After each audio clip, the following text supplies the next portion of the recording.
Oh. Ako nagluto niyan, ha? Luto eh, instant lang to. So, nagre-reklamo ka? Hindi, oh, sarap. Bango, sarap.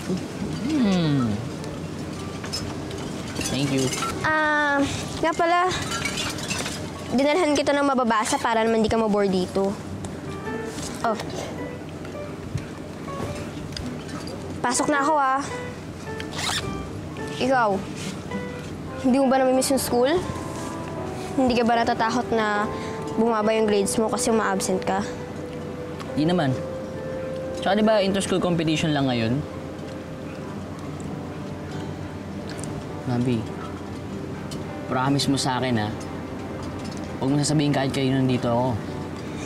Oo, sige, pero promise mo rin sa akin na pag lumamig na yung ulo mo, uuwi ka na rin. So, pinapaalis mo na ako. Hindi. Kasi kung pinapaalis kita, dapat ang sinabi ko, umalis ka na ngayon na. Go, go, go. Di ba? Ay, gano'n naman rin yun eh. Eh kasi, hindi kita pwedeng itago na lang dito forever, no? Lalo na pag dumating sila mami. Eh kila Ate Belinda na nga lang, hirap-hirap mo na itago.